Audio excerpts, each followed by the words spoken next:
Madam Speaker, I'm making this statement today because my siblings, Dr. Lee Wei Ling and Mr. Hsien Loong, have made serious allegations of abuse of power against me and my government.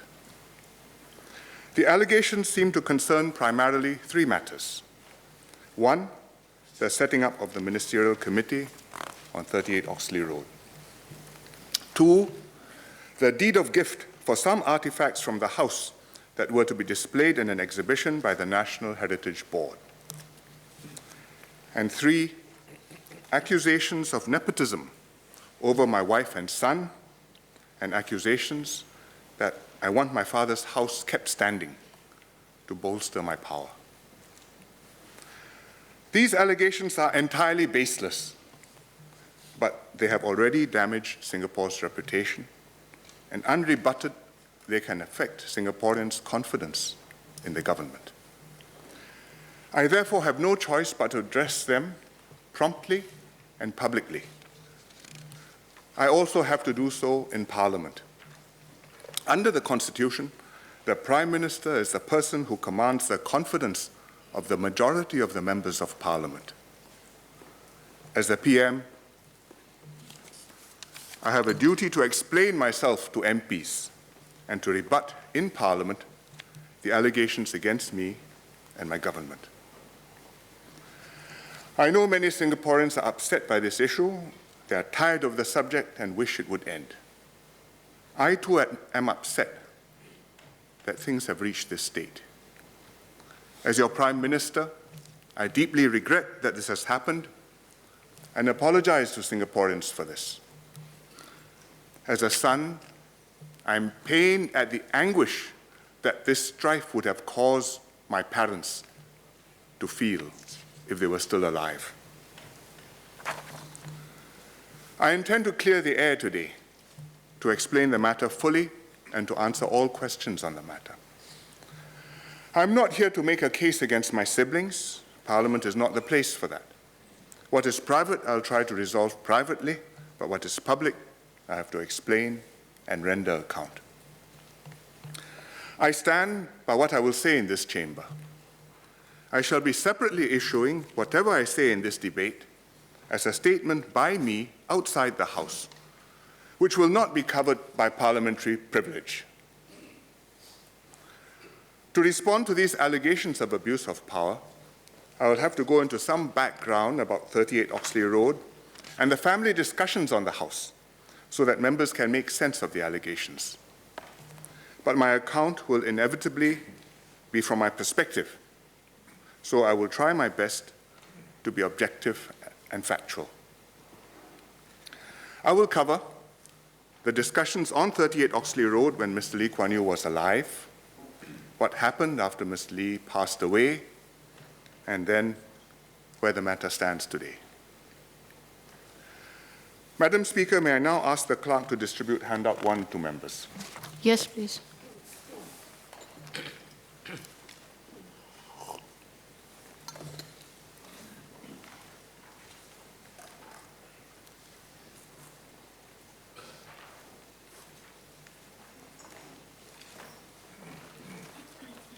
Give me one.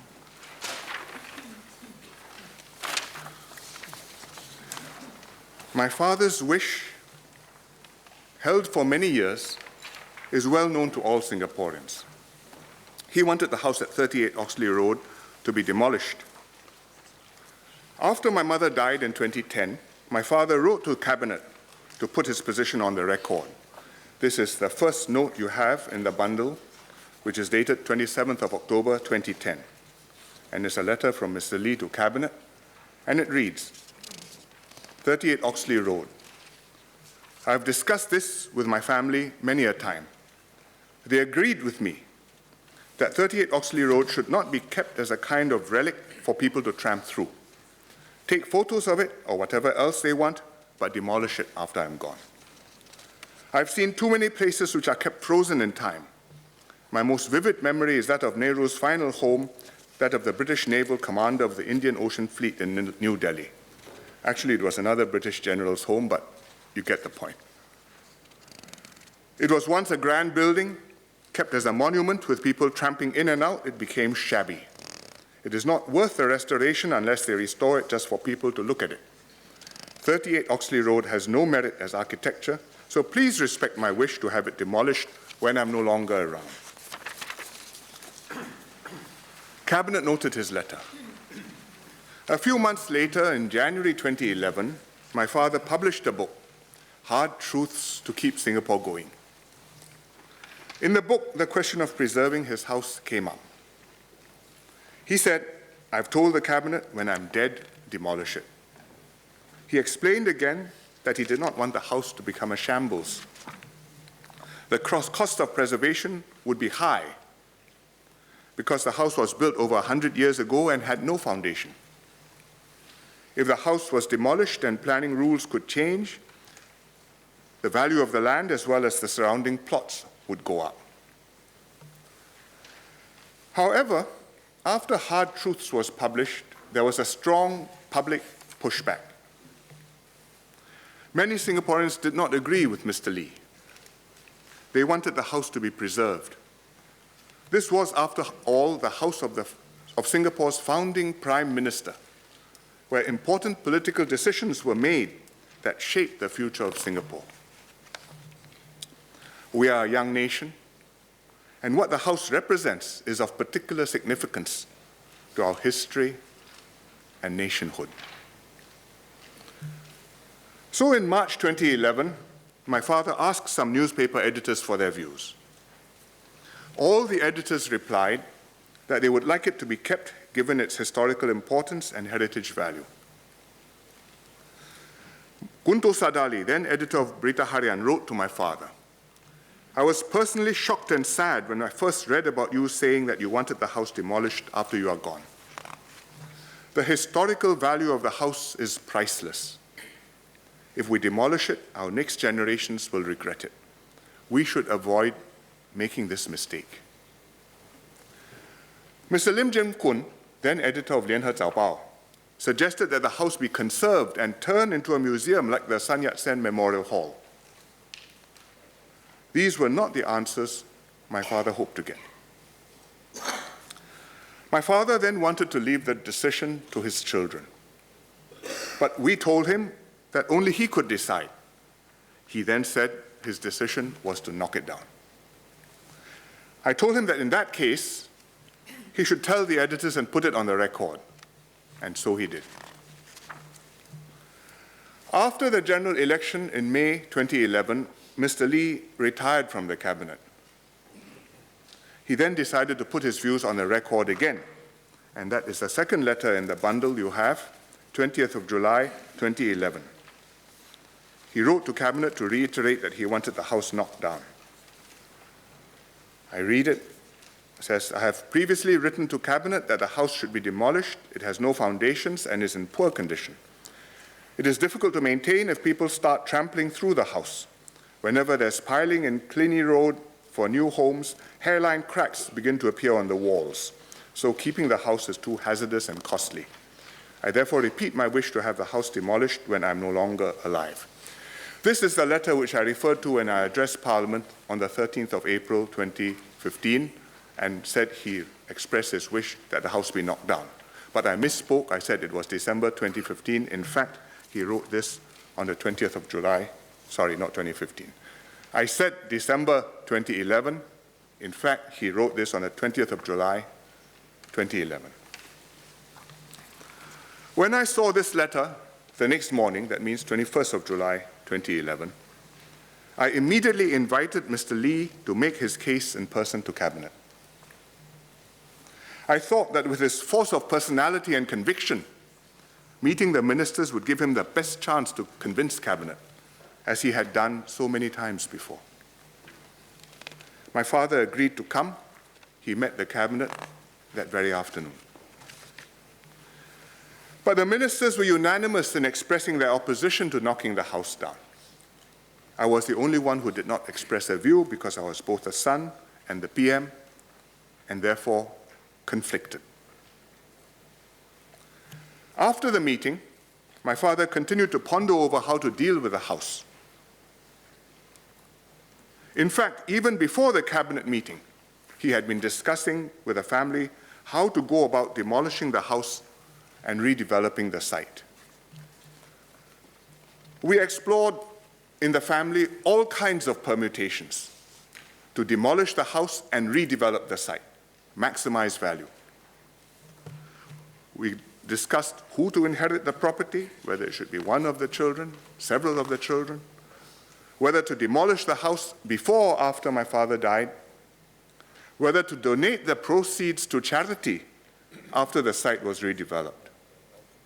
And if so, which children would share in the donation and which charities to donate to. At one point, my brother suggested that my father gift the property to Singapore, subject to the condition that the house be demolished and a small public park be built in its place. I said that I thought this was worth considering, but I offered another option: to demolish the house and redevelop the site as my father wanted, but then to sell off the property and donate the proceeds to charity. I asked my father between the two which he preferred, and he replied, the latter. In other words, demolish the house, redevelop, sell off, and donate the proceeds to charity. He even had some ideas which charities he wanted. He was a practical-minded man. In August 2011, about a month after the cabinet meeting, my father decided to will 38 Oxley Road to me as part of my share of the estate, and he told the family so. Ho Ching and I knew my father's wishes and also my mother's feelings. We also knew how cabinet and the public viewed the matter. We started discussing alternatives with my father to see how best we could fulfill his wishes in the event that the house could not be demolished. My father's concern was that the house should not become run down and dilapidated, and that it should not be an expensive burden to maintain.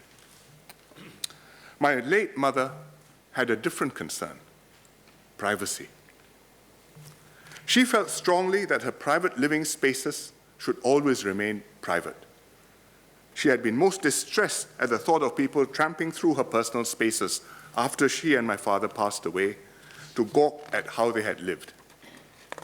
Even when not so familiar people came into the house for one reason or the other to meet her or my father, she would complain afterwards, you could see them looking around, eyes open, to try and find out how we live. And she resented it. So Ho Ching and I came up with a proposal to renovate the house, to change the inside completely.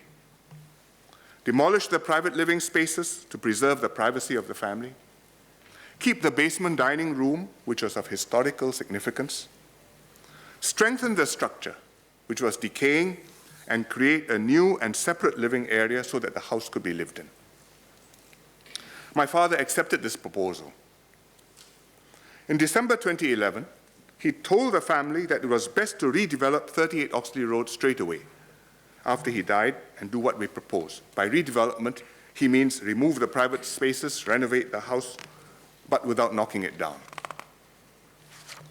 At around the same time, on the 27th of December, he wrote to Cabinet a third time, and you have the letter with you. Cabinet members were unanimous that 38 Oxley Road should not be demolished as I wanted. I have reflected on this and decided that if 38 Oxley Road is to be preserved, it needs to have its foundations reinforced and the whole building refurbished. It must then be let out for people to live in. An empty building will soon decline and decay.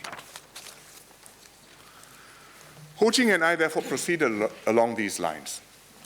We kept the family fully informed of our considerations and our intentions. We emailed everyone, including my father, my sister, my brother, his wife. No one raised any objections to the plan. My father met the architect, went through the proposal, and approved the scheme to reinforce the foundations and renovate the house. Madam Speaker, may I now ask the clerk to distribute handout 2, which contains the relevant correspondence. Yes, please.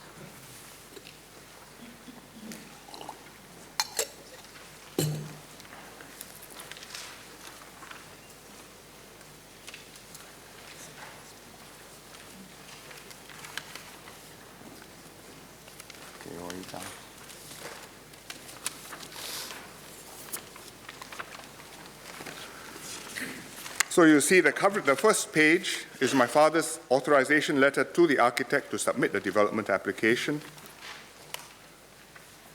He signed it on the 28th of March 2012. I hereby authorize you to act as my agent to submit on my behalf an application to the competent authority under the Planning Act 1998 for a written permission to develop Lot 99909X TS20. That means Town Subdivision 20, at 38 Oxley Road, for proposed additions and alterations to existing two-story detached dwelling house, River Valley Planning Area, and so on. I hereby authorize you to pay on my behalf to the competent authority all processing fees or charges payable by me in connection with the application. And URA approved it a few weeks later on the 17th of April 2012. You have that too. I have just given you the first page of the grant of written permission. The rest is the fine print. But the first page puts the specifics, puts the key points: name and address of developer, Lee Kuan Yew, 38 Oxley Road, date of application received, and so on.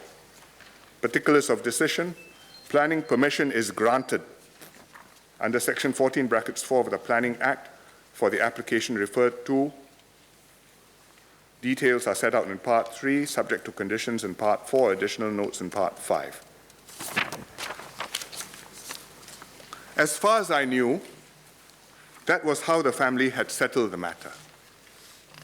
Rationally, amicably, while Mr. Lee was still alive, which is what he had hoped to achieve and strived very hard to achieve. I heard nothing to the contrary until after my father died.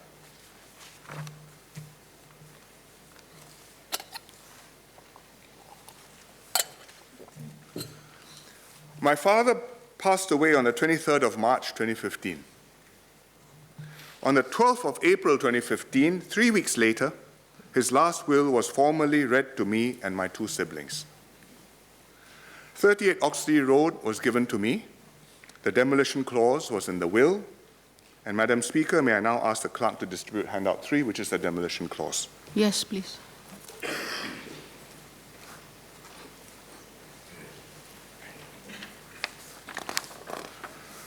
The demolition clause was in two main parts with a third minor part at the end. I read it out in full. I further declare that it is my wish and the wish of my late wife, Kwa Gyok Chu, that our house at 38 Oxley Road, Singapore 238629, the house, be demolished immediately after my death, or if my daughter Wei Ling would prefer to continue living in the original house, immediately after she moves out of the house.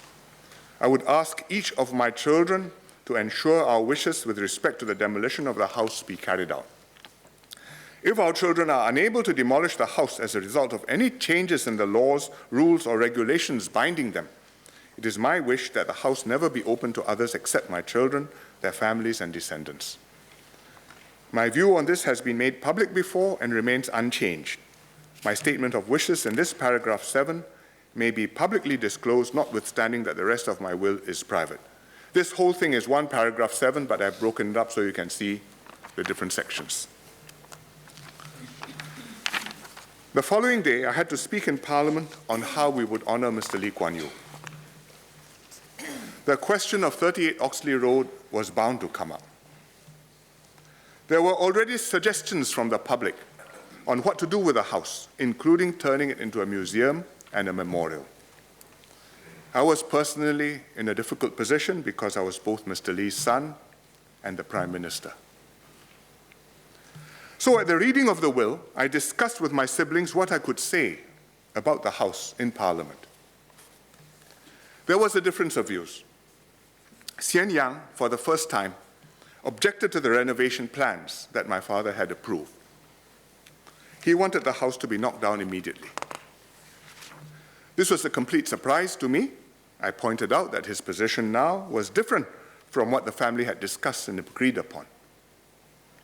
But it was not possible to knock down the house immediately anyway, because my sister Wei Ling then said she intended to continue to stay in the house. And in his will, my father had expressed his wish that Wei Ling be allowed to stay there for as long as she wished. So I said we should honor that, and that I would say in Parliament the next day that the government would not make any decision until such time as my sister was no longer staying there. We also discussed what I should say regarding my father's wishes, what I should say in Parliament regarding my father's wishes. I wanted to read out Mr. Lee's 27 December 2011 letter to the Cabinet, stating his view on what to do with the house if it is to be preserved. I also wanted to read out the demolition clause in his will in full. My brother and his wife objected strenuously. But I decided that I had to do so, and I said so that my father's views would be on the record and Singaporeans could know accurately what his thinking had been. Later that evening, I discovered that my siblings had issued a statement which contained the full demolition clause. In Parliament the next day, I made a statement which I had cleared with my key cabinet colleagues because I was speaking as Prime Minister. I read out both a letter to Cabinet and the whole demolition clause. I said, we should not rush into making decisions on this matter, especially so soon after Mr. Lee has passed away. We should allow some time to pass, consider the ideas carefully, and make calm, considered decisions which will stand the test of time. We want to honor Mr. Lee, but we must do so in the right way. I stated that my father's position on 38 Oxley Road had been unwavering all these years, that he wanted the house knocked down, and that as a son, I wanted to see my father's wishes carried out. I told Parliament that since my sister was going to continue living in 38 Oxley Road, there was no immediate issue of demolition and no need for government to make any decision now. As and when my sister was no longer living there, the government of the day would consider the matter. After the Parliament sitting, I took two major steps. One, I recused myself from all government decisions relating to 38 Oxley Road. I was conflicted, being my father's son and the inheritor of the house and also the head of the government. It was not proper for me to take part in any decisions on 38 Oxley Road. So at the next cabinet meeting, 2 days after the Parliament sitting, I recused myself from all discussions and decisions relating to the house and placed DPM Teo Chee Hean in charge. And this was formally recorded in the cabinet minutes. From that point on, I have been out of the loop whenever the government handles matters concerning the house. I play no part in any of the discussions or decisions. Whenever cabinet deliberates on the house, for example, when it set up a ministerial committee, I absent myself and DPM Teo chairs the meeting. My second major action after my father died was to divest myself of the house. Soon after the Parliament sitting, I learned that my siblings were unhappy that I was getting the house. I was not sure why, but I thought the best way to resolve the matter was to transfer the house to them. I first offered to transfer the house to my sister for a nominal sum of $1, on condition that if the property is sold later or acquired by the government, all proceeds or compensation would go to charity. Unfortunately, that deal fell through. Subsequently, I made a fresh proposal to sell the house to my brother at fair market value. This time we reached agreement, this was December 2015, and we also agreed that my brother and I would each donate half the value of the house to charity. We both did so, and in addition, I topped up another half myself. In other words, I myself gave away the full value of the house that I had inherited, and together my brother and I have donated 1.5 times the value of the house to charity. So if you understand that properly, the house comes to me, I sell it to my brother for the market value. He gives me the value of the house, so many dollars. I give half of that dollars to charity. He gets the house. In addition, he gives half the same amount, half the value of the house to charity. On top of that, I separately gave half the value of the house to charity, so I gave 1 times the value. He gave away 1/2 times the value. The house is with him. And that complicated arrangement substantially addressed a major concern of mine. That was that our family be seen not to be benefiting financially from 38 Oxley Road, either through receiving compensation from the state for acquisition, or resisting acquisition or conservation, to profit by redeveloping and selling the property. I've given you the background to 38 Oxley Road, our discussions when my father was alive, and what happened after my father passed away. Where does the matter stand today? There is, in substance, no longer anything for my siblings and me to dispute over on the matter of the house. We all want our father's personal wish to be carried out, which is to knock the house down. I no longer have any interest in the house. My brother owns it. I do not take part in any government decisions on the house. So why is there still an argument? I really am not sure, but one possible factor may be a difference in views between me and my siblings. And the difference is over this question. What did my father think about the house apart from demolition? Was his view black and white, all or nothing? Demolish the house no matter what? Or was he prepared to consider alternatives should demolition not be possible? My siblings' view is that my father absolutely wanted to demolish the house with no compromise, and they point to the first half of the demolition clause as evidence. That's the first section you have in the handout. And they say that if he considered any alternatives, such as the next section on the handout, that was only because he was under duress, because the government had the power to prevent him or his heirs from knocking it down. My view is that while my father wanted the house to be demolished, he was prepared to consider alternatives should the government decide otherwise. Indeed, he put it in writing and approved alternative architectural plans which were submitted to URA, as I explained earlier, and approved by URA. And next, we have to look at the full demolition clause and not just the first half. And the full clause shows that my father did accept alternatives. Further, I have pointed out some unusual circumstances surrounding how the last will was prepared, which are relevant because of the weight that my siblings put on the demolition clause in the last will. Despite this difference in views, I still see no need for argument. I've submitted my views to the Ministerial Committee. My siblings have submitted theirs. We have commented on each other's views. I will leave it in the good hands of the committee. In any case, the government has stated that the committee will not make any decisions on the house and will not even recommend any decisions on the house to Cabinet. The committee will only list options for the house so that when a decision does become necessary one day, perhaps decades from now, the Cabinet of the day, most likely by then under a different Prime Minister, will have these options available to consider. There is therefore no reason at all for anybody to feel pushed into a corner by the committee, as my brother has claimed to be. Regrettably, my siblings have now gone public and accused me of abusing my office.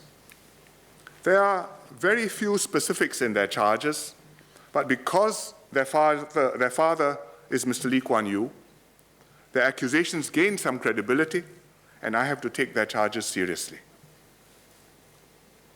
which is why I'm addressing them here in Parliament. What are the allegations? First, alleged abuse of power. My siblings have given scant details of the charge, but my brother has cited as a prime example the setting up of the Ministerial Committee. I have already explained that I have recused myself. DPM Teo is in charge of this matter. I had nothing to do with the decision to set up the Ministerial Committee. I do not give any instructions to the Ministerial Committee or its members. My only dealing with the committee has been to respond to their requests in writing by formal correspondence, no different from my siblings' dealings with the committee.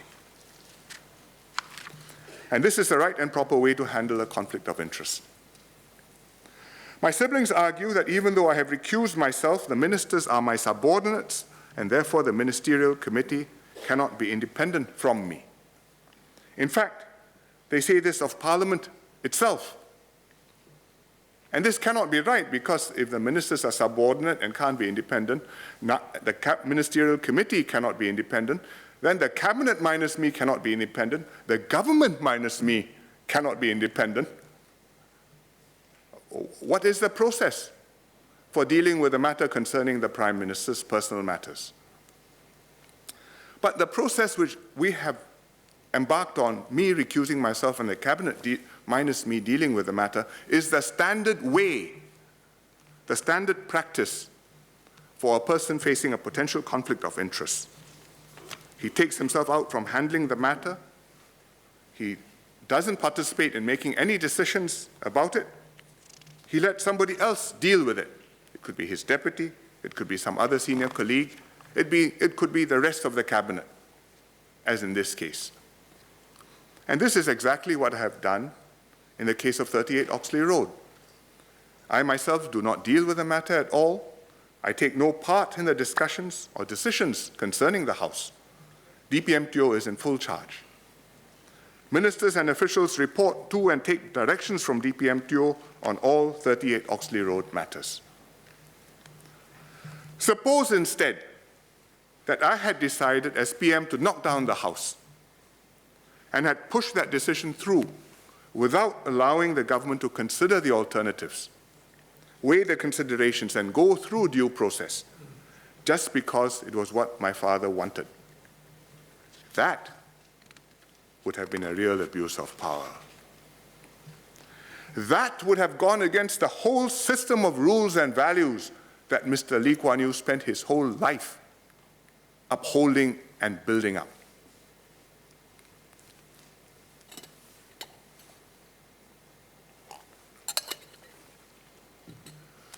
The second issue my siblings accuse me of is separate from the House itself. After my father passed away, my siblings gifted artifacts from 38 Oxley Road to the National Heritage Board. This was formalized in a deed of gift. My siblings have accused me of improperly obtaining this deed, which was between them and the National Heritage Board, and they say I obtained the deed as PM and gave it to my lawyers, and that was wrong. But I disagree.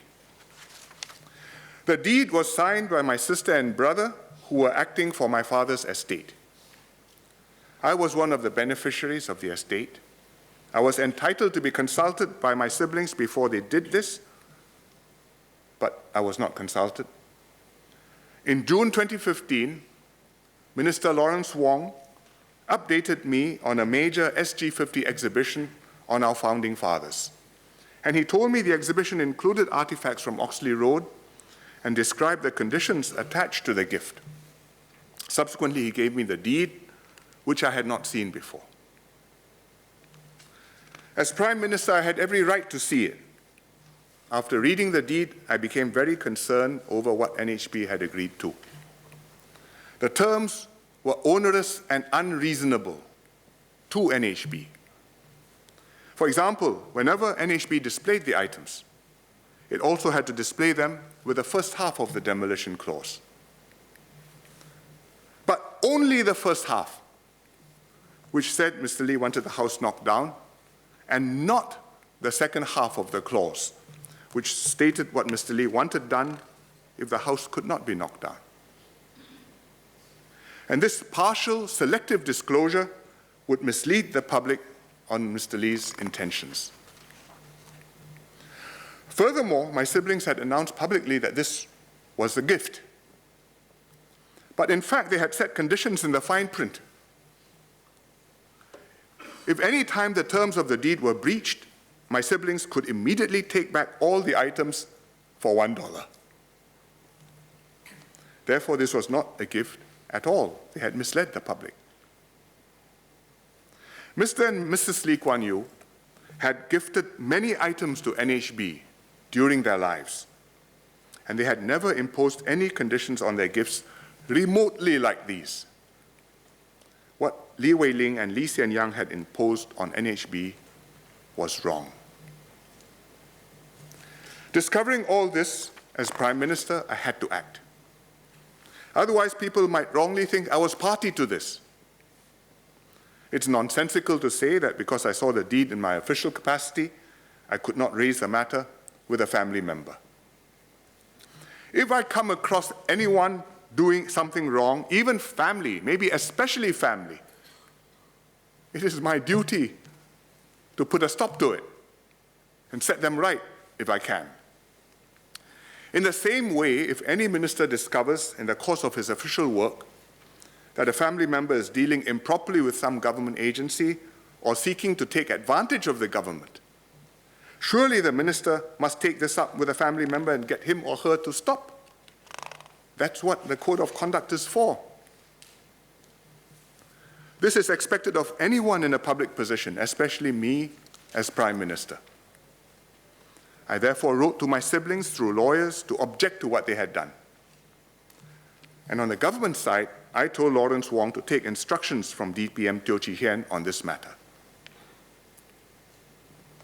I believe this was a correct and proper way for me to handle the deed of gift.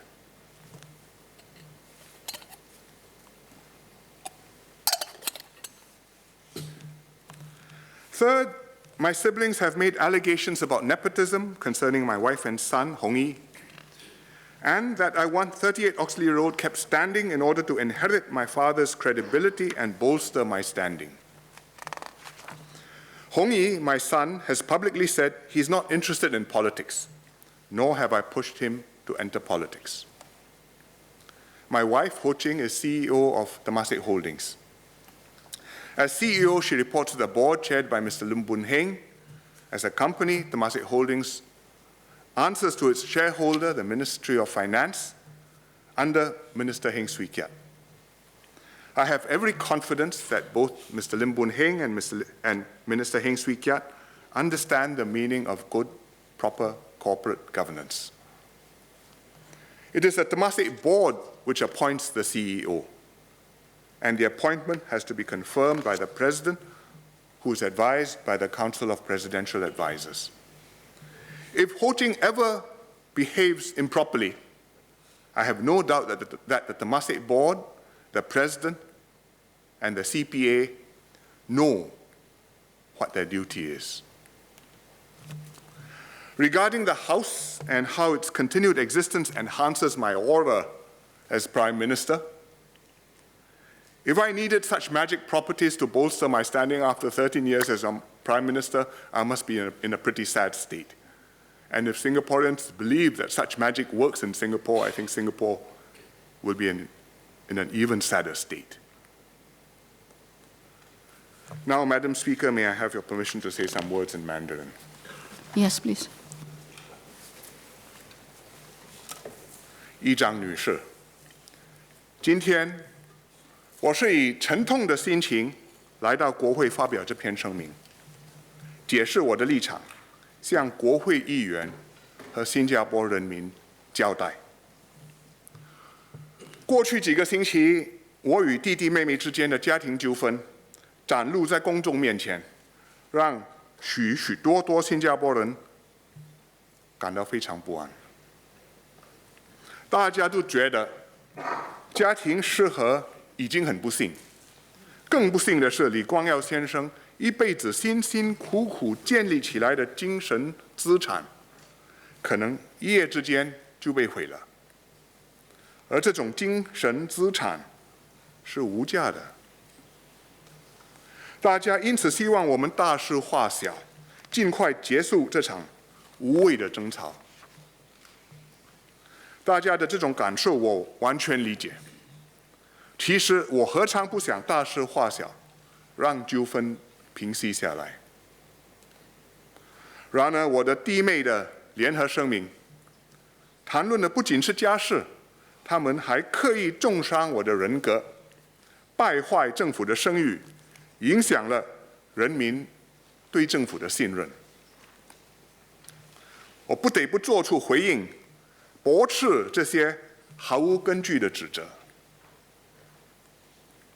我在英语的演讲中详细地解释了这场纠纷的来龙去脉，其实只是概括地解释了这场纠纷的来龙去脉。我还说明，在父亲过世后的这些年，身为李家的长子，我尊敬也愿意遵从父亲的遗愿，我也竭尽所能化解跟弟妹之间的分歧。身为总理，我必须照顾国家的利益，让政府公正地处理李光耀先生故居的后续。在这双重身份之间，我出于两难，但我尽力做到公私分明。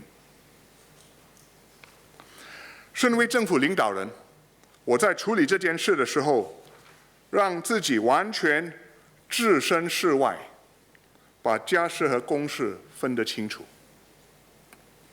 父亲过世不到1个月，我就让张志贤副总理全权处理这个问题，我完全不过问，也不参与。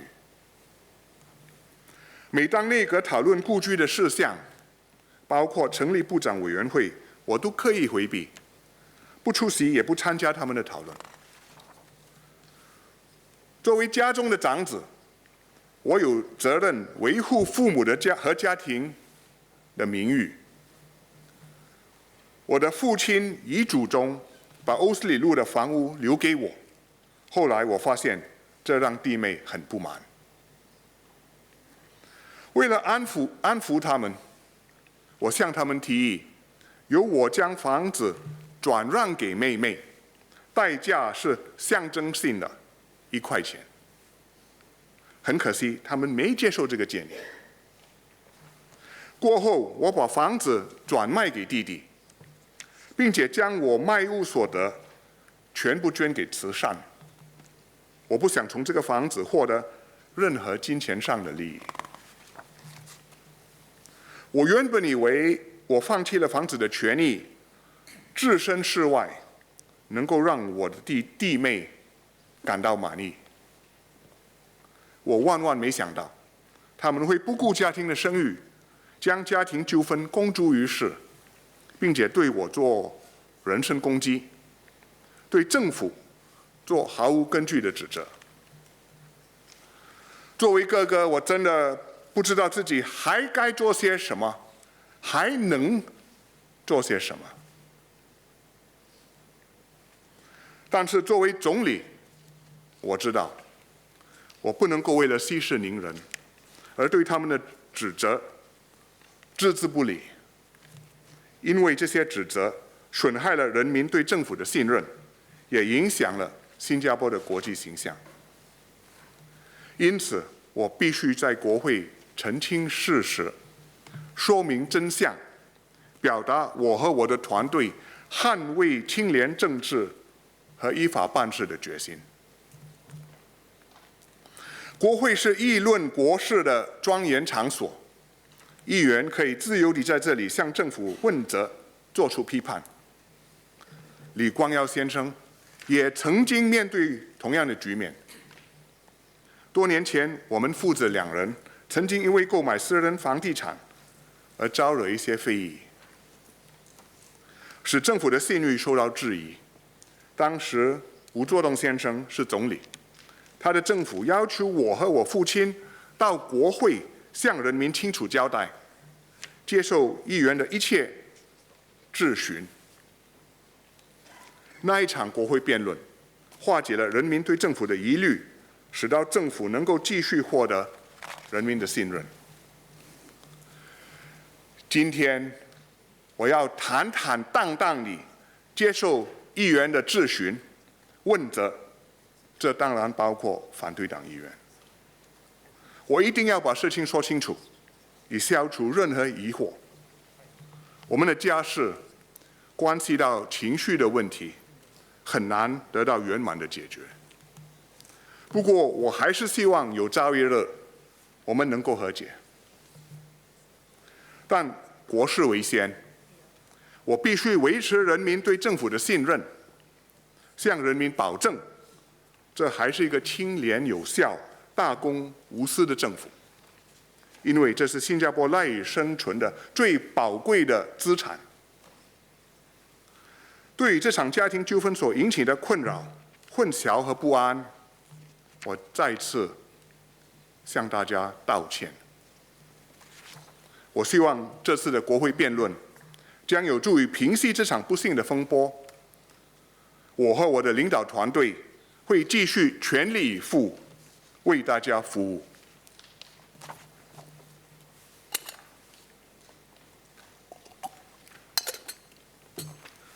Madam Speaker, may I now continue in English? Yes, please. I've brought this matter to Parliament because Singaporeans are entitled to a full answer from me and my government. Parliament may not be a court of law, but it is the highest body in the land.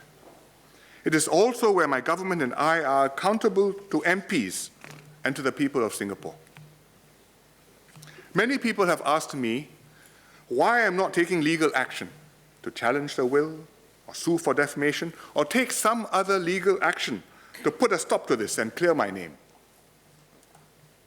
These are valid questions. I took advice. I considered my options very carefully. I believe I have a strong case.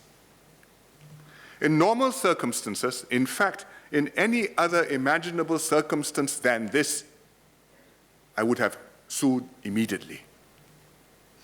Because the accusation of the abuse of power is a very grave one, however baseless it may be. And it is in fact an attack not just on me, but on the integrity of the whole government. But suing my own brother and sister in court would further besmirch our parents' names.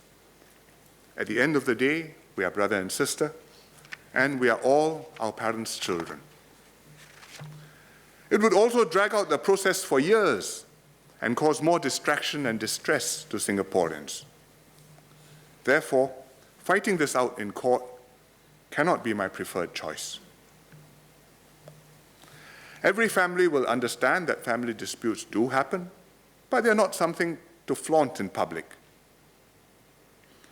That's why I've done my best to deal with this out of the public eye. For example, I kept my submissions to the Ministerial Committee private. My purpose was not to pursue a fight with my siblings, but to assist the committee in its work. Unfortunately, my siblings made public allegations against me, and then I had no choice but to defend myself and release the statements and the facts about the matter.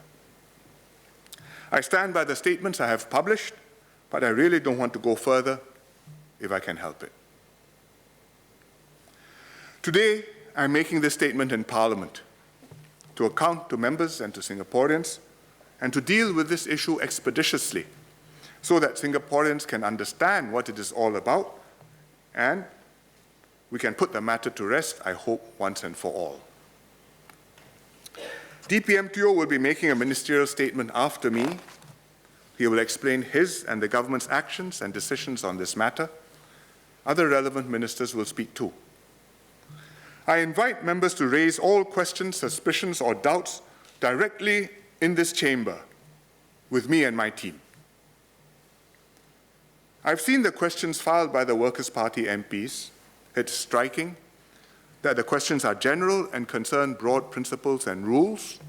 They contain no specific allegations or facts about any wrongdoing or impropriety. But if I'm mistaken and the Workers' Party has come across such allegations or facts, please raise them today. My ministers and I will deal with all their questions and give comprehensive answers because we have nothing to hide.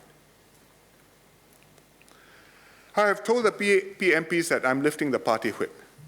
Strictly speaking, there's no whip to lift because there's no vote to be taken. But I said this to emphasize what I expect from this debate: a robust questioning and a full airing and accounting of the public issues and allegations. All MPs, whether you are PAP MPs, opposition MPs, or NMPs, should query me and my ministers vigorously and without restraint. That is the way to dispel all the doubts, innuendo, and tittle-tattle that has been planted and circulated. That is the way to strengthen confidence in our institutions and our system of government and refocus our energies on the challenge that we face as a nation. The legacy of Mr. Lee is much more than an old house. Mr. Lee's legacy is Singapore and the values that we uphold. We've built something special in Singapore: a cohesive, multiracial, meritocratic society, a fair and just society where the same rules apply to everybody, whether you're a minister or an ordinary citizen, whether you are the Prime Minister or the children of the founding Prime Minister. You are not above the law. My colleagues and I are in politics, in government, to fight to uphold this legacy to keep Singapore successful. We have sworn to serve Singapore faithfully. When private interests and public duties clash, we make sure that our private interests do not sway our public decisions. When allegations of impropriety and corruption are made, we take them seriously and investigate them fully. Ministers are bound by a code of conduct which is tabled in Parliament. And after every general election, I issue rules of prudence to every PAP MP so that they know how to conduct themselves to protect their own reputation and to safeguard the integrity of the PAP government and the Singapore system. In Singapore, everyone is equal before the law. Mr. Lee understood this most of all.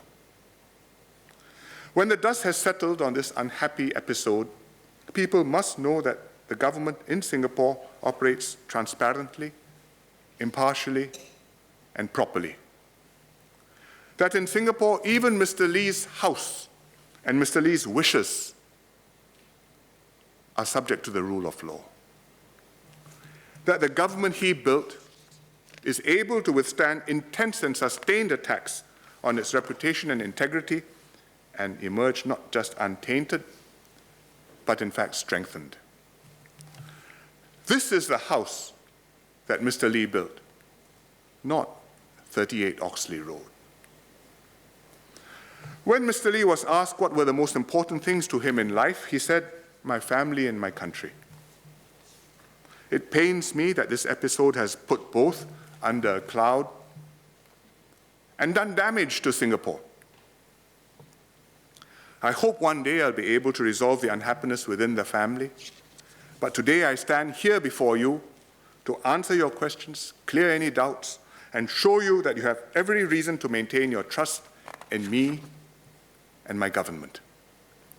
My colleagues and I will continue to serve you and work with you as we have always done to the best of our ability. Thank you, Madam Speaker.